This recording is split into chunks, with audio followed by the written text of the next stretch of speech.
Hi everyone, so in today's video I really want to try out the Spellbinders 3D embossing folder of the month. I thought this was so fun when I saw it when we did the unboxing. It's this gorgeous one. Again, it's an oversized folder, so it is 8 3/4 by 5 3/4, but it does or embosses an area of roughly 8.5 by 5.5, and it is the postage mosaic. As you can see, there's lots of cute things on here. The club signups are open for new members, and we talked all about the price increase for this month going forward in the very first video. So if you want more information about that, go ahead and I'll link that video in the description box. You can check that out. So this item was sent free of charge for my review, and of course all opinions are my own. And the links I'll have in the description box will be affiliate links, which means I'll make a small commission if you purchase items through those links. So thank you for using those if you would like. I just really want to do something that really focuses mostly on this because I think it's amazing. I think it would be really fun to just run through white paper and have this pristine look. I think we'll do a little inking just to get some color. We'll decide. I think this... So if we did it on this side, what's going to happen is the color will be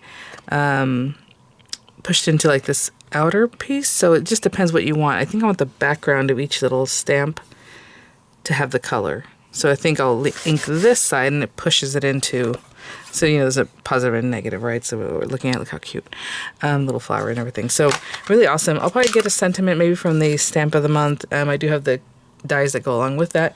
And I think just to add a little something more, I'll be using the large die of the month, at least to maybe add a couple little letters, something like that, right? Because of the postage. So we have that. We have what looks like a little seal, like a little wax seal for that. So we'll add those too. The small die and the large die of the month are so cute this month. It's just really adorable. But I think I'll use it this way for this card. So I'm going to grab card base and paper and ink, and I'll be right back. Okay, so I'm going to take and make a black card base, and this paper is cut incorrectly, like from the factory, from wherever I picked it up at Hobby Lobby. So I always cut this paper at 4 1/4 inches wide, because instead of being 8.5 inches wide, it's like 1/8 of an inch short. So I can't get to A2 size because it just doesn't work out. So this piece I use for something else, but I cut it at 4 1/4, and then I score it at 5.5.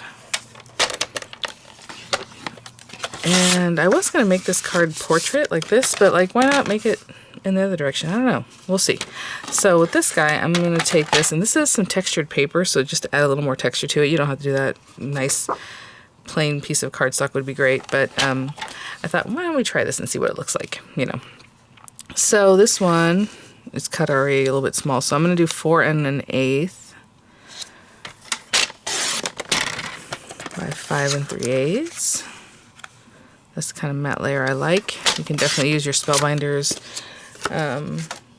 layering dies for that, for their A2 sizes, which are really great. Yeah, I'm just gonna pop that in. That looks really good. Okay, so I want to do like a blue ink. Oh, you know what, let me just... Oh, and that's the other thing. If you use like a pigment ink, it's gonna stick really well. A little bit of, what's the word? Water-based ink is going to repel a little bit more, so it's up to you what you want to use for this. But I was going to use like a really light color, and if I do this one, it's probably going to be super light. And then what area do I want to put in here? I like the little flower here, the little raining. Oh, I love the little mushrooms down here, though. That's tough. That's a tough one. It's going to be perfectly straight down here, and then some other stuff up here. So maybe we do like this. I mean, it's up to you, whatever you want to capture. So I think I'll put it somewhere in there.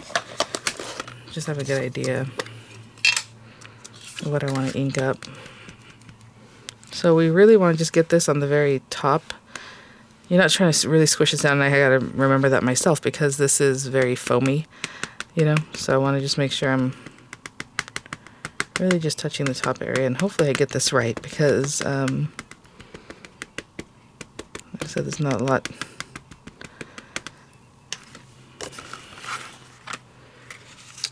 Down here-ish. And if I didn't catch that quite right, I will do it again. Like I said, this paper is really textured, and that color is very faint. So let's see. let's see what happens. Well, I probably should have had all this stuff ready to go, and I don't. So, 3D embossing folder. I'm using the universal plate system. So this guy and the adapter. Oh, that's the shim. Hold on. Here we go. You want to work more quickly when you do this. I'm over here like, oh, where's this and where's that? I should have all that ready. Let's see what we got. Oh, not too bad. Okay, so just add a little something in that background. That's kind of what I was looking for. Just to make that pop a little bit. I know it's really hard to see, but hopefully that's better. Sorry about my lighting if it's making it impossible, but let me show you the other side. I mean, that's white, right? Which is lovely. So this is the deboss side. This is the emboss side. You can see that it does give a little something. And look at just the detail and everything.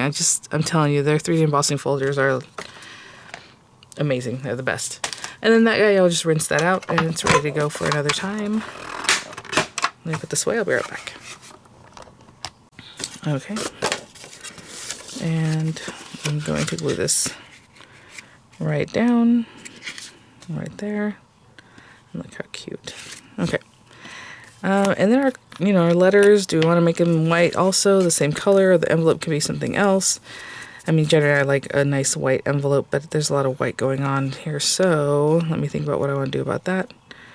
And I'm going to grab some scrap pieces of paper to help me get that going.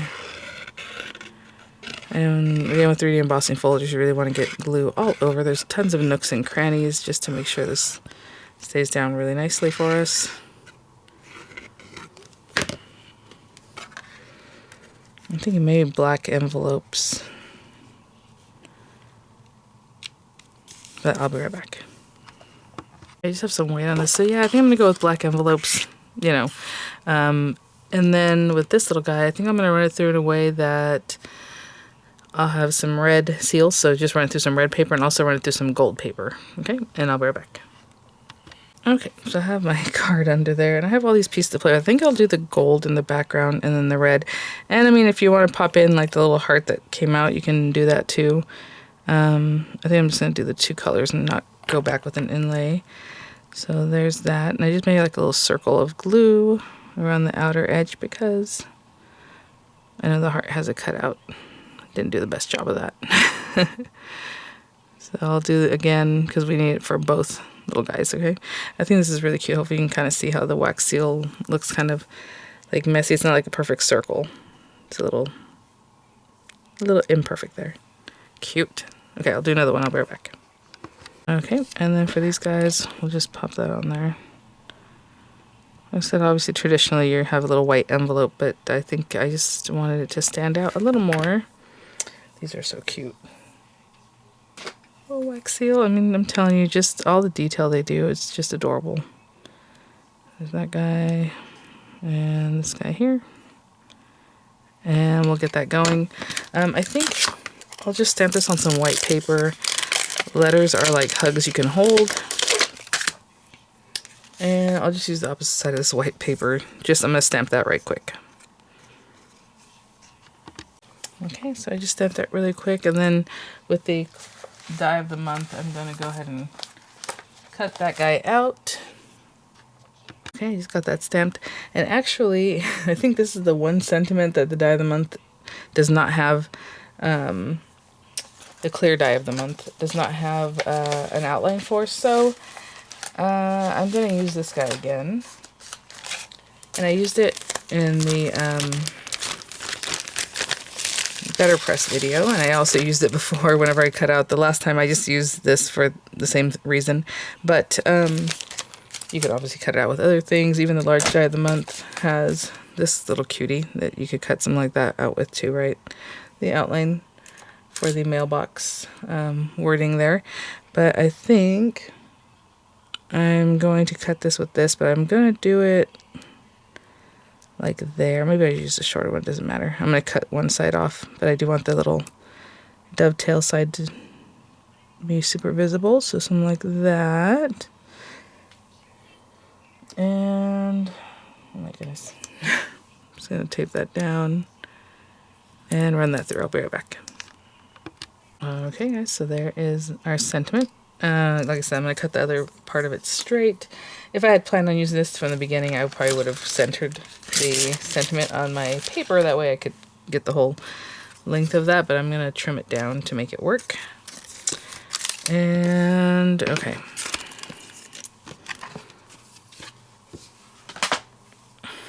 How pretty, I love it. And then we'll have these little guys. Oh, that looks so nice together.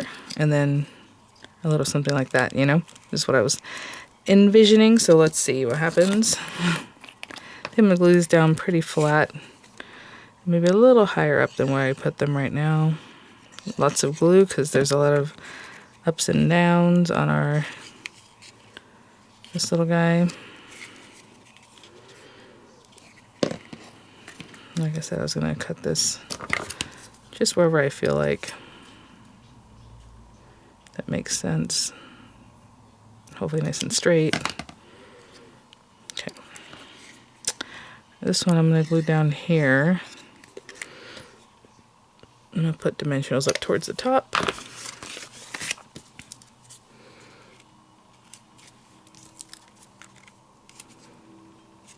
These dimensionals are kind of high. Hopefully that works, but that's okay.